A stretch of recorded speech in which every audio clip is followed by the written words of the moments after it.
ഒരവധി ദിവസത്തെ രാവിലത്തെ വിശേഷങ്ങളാണ് കേട്ടോ ഞാൻ ഈ വീഡിയോയിൽ ഉൾപ്പെടുത്തിയിട്ടുള്ളത്.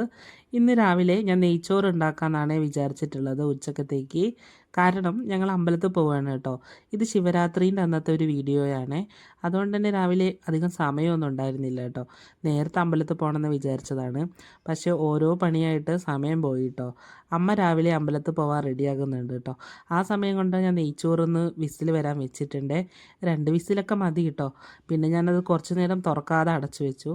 അധിക സമയം അങ്ങനെ വെച്ചിട്ടുണ്ടെങ്കിൽ അത് ഓവർ കുക്കായി പോകും കേട്ടോ. അപ്പം ഞാൻ വിചാരിച്ചു അത് തുറന്നിട്ട് നമ്മുടെ ചോറിട്ട് വെക്കുന്ന പാത്രത്തിലേക്ക് ഇട്ട് വെക്കാമെന്ന് കേട്ടോ. അങ്ങനെ അത് തുറക്കാൻ നോക്കുകയാണ്. ഇന്ന് രാവിലെ തന്നെ നല്ല വെയിലാണ് കേട്ടോ. അകത്തേക്ക് നല്ല പുറത്തുനിന്ന് നല്ല മീൻകാരൻ ചേട്ടൻ്റെ സൗണ്ട് കേൾക്കുന്നുണ്ട് കേട്ടോ. ഇന്ന് ശിവരാത്രി ആയതുകൊണ്ട് നമ്മളെ ഇറച്ചി മീനൊന്നും വാങ്ങുന്നില്ല. അങ്ങനെ നെയ്ച്ചോറൊക്കെ സെറ്റായിട്ടുണ്ട് കേട്ടോ. പിന്നെ ഞാനിത് കുറച്ച് സർവ്വസുഗന്ധീൻ്റെ ഇലയൊക്കെ ഇട്ടിരുന്നു കേട്ടോ. അത് നല്ലൊരു ഫ്ലേവറാണ്. അങ്ങനെ ഇതാ അമ്മ വന്നിട്ട് നോക്കുന്നുണ്ട് കേട്ടോ എന്തായി എന്നൊക്കെ. അമ്മയ്ക്ക് ഇട ഒരു പേടിയാണ് വെന്ത് പോയി. അത്യാവശ്യത്തിന് വെള്ളം ഒഴിച്ചത് കൊണ്ട് തന്നെ വെന്ത് പോയിട്ടൊന്നും ഉണ്ടായിരുന്നില്ല കേട്ടോ. പിന്നെ കുക്കറിൻ്റെ അടിയിൽ ലേശം ഒട്ടിപ്പിടിച്ചിട്ടുണ്ടായിരുന്നു. കരിഞ്ഞു പോയതല്ല കേട്ടോ, അത് വെള്ളം ഉള്ളത് കൊണ്ട് തന്നെ പിടിച്ചിരിക്കുകയാണ്. ഞാനങ്ങനെ അതൊക്കെ തോണ്ടി ഒരു പ്ലേറ്റിലേക്ക് ഇട്ട് വെക്കുകയാണ് കേട്ടോ. ഇനി ഇതിൽ കുറച്ച് വെള്ളം ഒഴിച്ചിടണം. അമ്മ അമ്പലത്തിലേക്ക് പോകാൻ റെഡി ആയിട്ടുണ്ട് കേട്ടോ. അമ്മ അതാ വെള്ളമൊക്കെ കുടിച്ചിട്ട് അമ്പലത്തിലേക്ക് പോവുകയാണ്. ഇനി എനിക്ക് തുടയ്ക്കാനുണ്ട് കേട്ടോ. ഇനി കുറച്ച് പണി സൺഡേയും കൂടി ആയതുകൊണ്ട് തന്നെ സൈതേട്ടൻ എണീച്ചിട്ടും ഇല്ല കേട്ടോ. അപ്പോഴേക്കും ഞാൻ വിചാരിച്ച് വേഗം തുടച്ച് വെക്കാമെന്ന്. അല്ലെങ്കിൽ പിന്നെ പെട്ടെന്ന് തിരക്ക് തുടങ്ങും കേട്ടോ. ഓഫീസിൽ നിന്നെങ്ങാനും വിളി വരുവാണെങ്കിൽ. അങ്ങനെ ഞാൻ ആ പാത്രങ്ങളൊക്കെ കഴുകി വെക്കുകയാണ് കേട്ടോ. വർക്കിന് പോകുന്ന ദിവസമാണെങ്കിലും ആവുന്ന പാത്രങ്ങൾ ഞാൻ അപ്പം കഴുകി വെക്കും കേട്ടോ. കാരണം ഇങ്ങനെ കൂട്ടിയിടുമ്പോൾ എല്ലാം കൂടി ലാസ്റ്റ് ഒരു ഭാരമാവേ. അതുകൊണ്ട് തന്നെ അപ്പപ്പുള്ള പാത്രങ്ങൾ അപ്പം കഴുകി വെക്കും കേട്ടോ. പിന്നെ കുക്കർ ഞാൻ കുറച്ച് വെള്ളം ഒഴിച്ചിട്ടതാണ് കേട്ടോ, അതിൽ ഒട്ടിപ്പിടിച്ചതൊക്കെ പോകാൻ വേണ്ടിയിട്ട്. അങ്ങനെ കുക്കർ കഴുകിക്കൊണ്ടിരിക്കുക. കുക്കർ കഴുകലാണ് കേട്ടോ ഏറ്റവും മെനക്കെട്ടൊരു പണിയായിട്ട് എനിക്ക് തോന്നുന്നത്. കിച്ചണിൽ പാത്രങ്ങൾ കൂടിക്കിടന്നിട്ടുണ്ടെങ്കിൽ തന്നെ അടുക്കള ഒട്ടും വൃത്തിയില്ലാത്തതുപോലെ തോന്നും കേട്ടോ. എനിക്ക് അപ്പം കഴുകി വെക്കുന്നതാണ് ഇഷ്ടം. അപ്പം കഴുകി വെച്ചിട്ടുണ്ടെങ്കിൽ കിച്ചൺ കാണാനും ഒരു വൃത്തിയാണ്. പെട്ടെന്ന് തന്നെ ആരെങ്കിലും കയറി വന്നിട്ടുണ്ടെങ്കിൽ പാത്രങ്ങൾ എടുത്തത് നമ്മൾ ഓടേണ്ടി വരും കേട്ടോ. അങ്ങനത്തെ ഒരു സിറ്റുവേഷനൊക്കെ ഉണ്ടാവാതിരിക്കാൻ വേണ്ടിയിട്ടാണ് അപ്പം കഴുകി വെക്കുന്നത്. പിന്നെ ഞാൻ ചെറിയുള്ളിയും കൊണ്ടാണ് കേട്ടോ ഇന്ന് കറി വെക്കുന്നത്. ഇന്ന് ഇറച്ചി മീനൊന്നും ഇല്ലാത്തതുകൊണ്ട് തന്നെ ഇന്ന് സോയാബീൻ വെക്കാമെന്നാണ് ഞാൻ വിചാരിച്ചിട്ടുള്ളത്. തക്കാളി ഇടാതെ ചെറിയുള്ളി മാത്രം ഇട്ടിട്ട് വഴറ്റിയിട്ട് വെക്കാമെന്നാണ് വിചാരിച്ചിട്ടുണ്ടായിരുന്നത്. അങ്ങനെ ചെറിയുള്ളി അമ്മ എനിക്ക് കുറച്ച് അരിഞ്ഞ് തന്നിട്ടുണ്ടായിരുന്നു. ബാക്കിയുള്ള ചെറിയുള്ളിയും കൂടി ഞാൻ അരിഞ്ഞെടുക്കുകയാണ് കേട്ടോ. ചെറിയുള്ളി നന്നാക്കി എടുക്കാൻ കുറച്ച് സമയമൊക്കെ വേണം കേട്ടോ. സൈതേട്ടനപ്പത്തേക്ക് എണീച്ചൊക്കെ വന്നിട്ടുണ്ടായിരുന്നു. പിന്നെ ഞങ്ങൾ കുറച്ച് നേരം സംസാരിച്ച് നിന്നതിന് ശേഷമാണ് കറിയൊക്കെ വെക്കുന്നത്.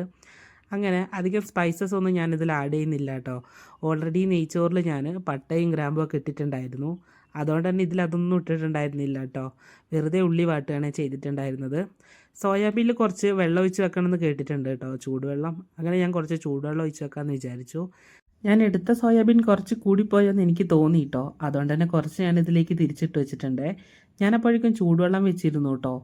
ഇത് ഞാൻ സോയാബീനിലേക്ക് ഒഴിച്ച് വെച്ചു. കുറച്ചങ്ങോട്ട് പൊതിരട്ടെ എന്ന് വിചാരിച്ചു കേട്ടോ.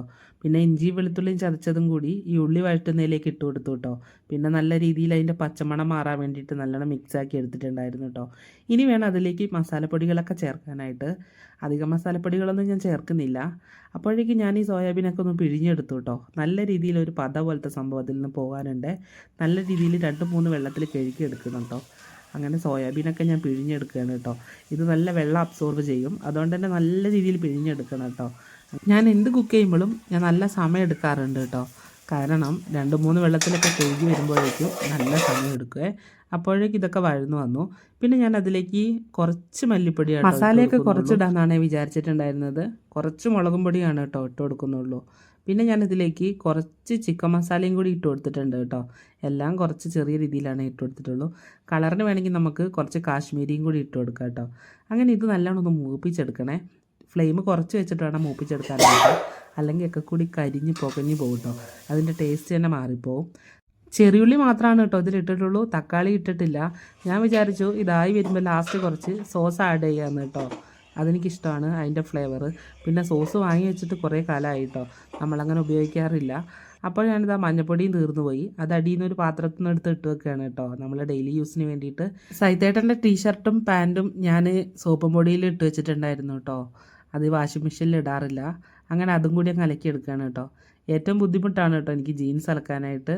അങ്ങനെ അലക്കലും കുളിയൊക്കെ കഴിഞ്ഞ് വരുമ്പോഴത്തേക്കും സമയം 10 മണിയായിട്ടുണ്ടായിരുന്നു കേട്ടോ.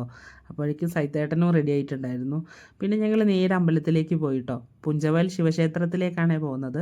നടവയൽ വഴിയാണ് കേട്ടോ പോകുന്നത്. നമ്മൾ കാവടത്തിൽ കൂടെ കയറി. സൺഡേ ആയതുകൊണ്ട് തന്നെ റോഡിലൊന്നും വലിയ തിരക്കുണ്ടായിരുന്നില്ല കേട്ടോ. അങ്ങനെ സൈത്തേട്ടൻ പറപ്പിച്ച് വിടുകയാണ്. ഒന്നാമത് നേരം വൈകിയത് കൊണ്ടാണ് കേട്ടോ. 100-ലാണേ പോയി. ഞാൻ വീഡിയോ എടുക്കുന്ന കണ്ടിട്ട് വേഗം 90-ലേക്ക് ആക്കി കേട്ടോ. എന്നാലും നല്ല സ്പീഡ് ഉണ്ടായിരുന്നു. എനിക്ക് പേടിയാണ് കേട്ടോ ഇത്ര സ്പീഡിലൊക്കെ പോകുന്നത്. പിന്നെ നമ്മൾ സ്പീഡ് കുറച്ചു. അമ്പലത്തിൻ്റെ അവിടെ എത്തിയപ്പോൾ നല്ല വണ്ടികളൊക്കെ ഉണ്ടായിരുന്നു കേട്ടോ. നല്ല ആളുണ്ടെന്ന് വിചാരിച്ചു.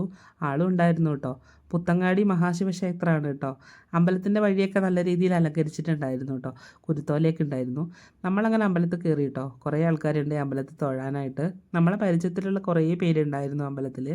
അമ്പലത്തിൻ്റെ ഉള്ളിലുള്ള അധികം വിഷ്വൽസ് ഒന്നും ഞാൻ എടുത്തിട്ടുണ്ടായിരുന്നില്ല കേട്ടോ. ഞങ്ങൾ തൊഴുത്തിൻ്റെ പുറത്തൊരു രൂപമുണ്ട് കേട്ടോ. നന്ദി എന്നാണേ പറയുക. അപ്പം നമ്മൾ അമ്പലത്തിൽ തൊഴുത കാര്യങ്ങൾ ഒരു ചെവി പൊത്തിയിട്ട് അടുത്ത ചെവിയിൽ പറഞ്ഞു കൊടുക്കണം കേട്ടോ. എങ്കിലേ ആ കാര്യം ഫലിക്കും എന്നാണ് പറയുന്നത്. അങ്ങനെ ഞങ്ങളും അതേപോലെ പറഞ്ഞു കേട്ടോ. ഒരു ചെവി പൊത്തിപ്പിടിച്ചിട്ട് മറു ചെവിയിൽ പറഞ്ഞു കൊടുക്കുകയാണ് ചെയ്യുക. പിന്നെ നമ്മൾ അവിടുന്ന് കുട്ടേട്ടനെയും സൗമ്യേച്ചീനെയൊക്കെ കണ്ടിരുന്നു കേട്ടോ. ഇത് നമ്മുടെ ഫാമിലിയിലുള്ളവർ തന്നെയാണ്. അങ്ങനെ നമ്മൾ അവരെ കൂടെ ഫോട്ടോയൊക്കെ എടുത്തിട്ടുണ്ടായിരുന്നു കേട്ടോ. പിന്നെ ഇവിടെ അമ്പലത്തിൽ രാവിലെ ഉപ്മാവും ചായയൊക്കെ ഉണ്ടായിരുന്നു കേട്ടോ. ഞങ്ങൾ ബ്രേക്ക്ഫാസ്റ്റ് കഴിച്ചിട്ട് വന്നതുകൊണ്ട് തന്നെ ചായയൊന്നും കുടിച്ചിട്ടുണ്ടായിരുന്നില്ല.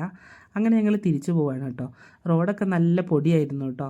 പിന്നെ ഇത് നമ്മളെ പുതിയ പാലെത്തിയിട്ടുണ്ട് കേട്ടോ. അങ്ങനെ നമ്മൾ ഇവിടുന്ന് ഷോർട്ട് കട്ട് അടിച്ചിട്ട് പനമരം ടൗണിലേക്ക് കയറി. പിന്നെ ഞങ്ങൾ നേരെ പോയത് എൻ്റെ വീട്ടിലേക്കാണ് കേട്ടോ. കാരണം സൈത്തേട്ടന് ഓഫീസിലേക്ക് പോകാൻ വേണ്ടി വിളി വന്നിട്ടുണ്ടായിരുന്നു. വീടെത്താനായപ്പോൾ തന്നെ ആ വയലിൽ കുട്ടികളൊക്കെ കളിക്കുന്നുണ്ട് കേട്ടോ. ഇന്ന് സൺഡേ ആയതുകൊണ്ട് അവർക്കും ഒരു അടിപൊളിയാണ്. അങ്ങനെ അവർ തന്നെ പേരൊക്കെ വിളിച്ച് കൈ കാണിക്കുന്നുണ്ട് കേട്ടോ. പിന്നെ ഞാനിതാ വീട്ടിലേക്ക് എത്തിയിട്ടുണ്ട്. വീട്ടിൽ അച്ഛനും അമ്മയാണ് കേട്ടോ ഉള്ളത്. അവരോട് പറയാതെ സർപ്രൈസ് ആയിട്ടാണ് കേട്ടോ ഞാൻ വന്നിട്ടുണ്ടായിരുന്നത്. വന്ന് ബെല്ലടിച്ചതും അമ്മ വാതിൽ തുറന്നു തന്നെ എന്നെ കണ്ടവർ ഞെട്ടി കേട്ടോ. ഇതിലും വലിയ റിയാക്ഷനൊന്നും അവരുടെ അടുത്ത് പ്രതീക്ഷിക്കണ്ട കേട്ടോ. ഇത്രയൊക്കെ തന്നെയുള്ള. പിന്നെ ഇതാ ഉള്ളിത്തണ്ടൊക്കെ എടുത്ത് വെച്ചിട്ടുണ്ട് കേട്ടോ. ഉപ്പേരി വെക്കാനാണ്. അച്ഛനുണ്ട് കേട്ടോ പുറകിൽ ചീരത്തയ്യോ മുളകും തയ്യൊക്കെ നട്ടിട്ട് നനച്ച് കൊടുക്കലും മൂടി വെക്കലൊക്കെയാണ് കേട്ടോ. കാരണം ഇപ്പോൾ വേനൽക്കാലമായതുകൊണ്ട് തന്നെ വെള്ളമൊന്നുമില്ലല്ലോ. അങ്ങനെ അതൊക്കെ നനച്ചിട്ട് മൂടി വെക്കുകയാണ്. എന്തൊക്കെയോ വിത്ത് പാകിയിട്ടുണ്ട്. പിന്നെ നമ്മളിവിടെ ചെറിയൊരു കുരുമുളകിൻ്റെ വള്ളിയൊക്കെ വാങ്ങി നട്ടിട്ടുണ്ട് കേട്ടോ. അതൊക്കെ ഇത്രയായേ. അപ്പോഴേക്കും ഇതാ കളിക്കുന്ന ടീംസൊക്കെ വെള്ളം കുടിക്കാൻ വന്ന് പോവുകയാണേ. പിന്നെ അമ്മ എനിക്കൊരു വത്തക്കയൊക്കെ എടുത്ത് തന്നു കേട്ടോ. സൈത്തിന് മുറിച്ച് കൊടുക്കുമെന്ന് പറഞ്ഞിട്ട് സൈത്തേട്ടൻ പോകാൻ വേണ്ടി നിൽക്കുകയാണ്. അമ്പലത്തിൽ നിന്ന് ഉച്ചയ്ക്ക് ഫുഡൊക്കെ ഉണ്ടായിരുന്നു കേട്ടോ. പക്ഷെ കുറച്ച് നേരം കൂടി നിൽക്കുകയാണെങ്കിൽ ഫുഡൊക്കെ കഴിച്ചിട്ട് വരാം. ഞങ്ങൾ വന്നപ്പോഴതന്നെ ഉച്ചയായി കേട്ടോ. പിന്നെ ഞാൻ ആ വത്തക്കയൊക്കെ അങ്ങ് മുറിച്ച് കൊടുക്കാമെന്ന് വിചാരിച്ചു. കാരണം നല്ല ദാഹം ഉണ്ടായിരുന്നു കേട്ടോ. അതാണ് കേട്ടോ കളിക്കുന്ന കുട്ടികളൊക്കെ ഇടയ്ക്കിടയ്ക്ക് വെള്ളത്തിന് വേണ്ടി ഓടി ഓടി വരുന്നത്. അമ്മ ഇവിടെ കറി വെക്കുന്നതൊക്കെ നോക്കുകയാണ് കേട്ടോ. അതിൻ്റെ ഇടയ്ക്ക് അച്ഛൻ വന്നിട്ടൊരു വത്തക്കയൊക്കെ എടുത്ത് കഴിക്കുന്നുണ്ട്. ഞങ്ങൾ പിന്നെ കുറച്ച് നേരമൊക്കെ സംസാരിച്ചു. പിന്നെ അത് ആ വത്തക്ക മുറിച്ചിട്ട് സൈത്തേട്ടന് കൊണ്ട് കൊടുക്കുകയാണ് കേട്ടോ. ഇപ്പം തന്നെ സൈത്തേട്ടൻ പോകും കേട്ടോ ഇത് കഴിച്ച് കഴിഞ്ഞിട്ടുണ്ടെങ്കിൽ. അപ്പോൾ ഇന്നത്തെ വീഡിയോയും വിശേഷങ്ങളൊക്കെ ഇത്രയേ ഉള്ളൂ കേട്ടോ. ഇതെൻ്റെ ഒരു ചെറിയൊരു വീഡിയോ ആണ്. ഇത് ഉച്ചവരെയുള്ളൊരു വീഡിയോ ആണ്. അങ്ങനത്തെ സൈത്തേട്ടനും കൂടി പോയിട്ടുണ്ടായിരുന്നു കേട്ടോ. അപ്പോൾ ഇത്രയും ലെങ്ത്തുള്ള ലോങ് വീഡിയോ ഒന്നും ഇതുവരെ ചെയ്തിട്ടില്ല കേട്ടോ. അപ്പോൾ ഇഷ്ടപ്പെട്ടാൽ കമൻറ്റ് ചെയ്യുക, ലൈക്ക് ചെയ്യുക, സബ്സ്ക്രൈബ് ചെയ്യുക. അപ്പോൾ അടുത്ത വീഡിയോയിൽ വീണ്ടും കാണാം കേട്ടോ.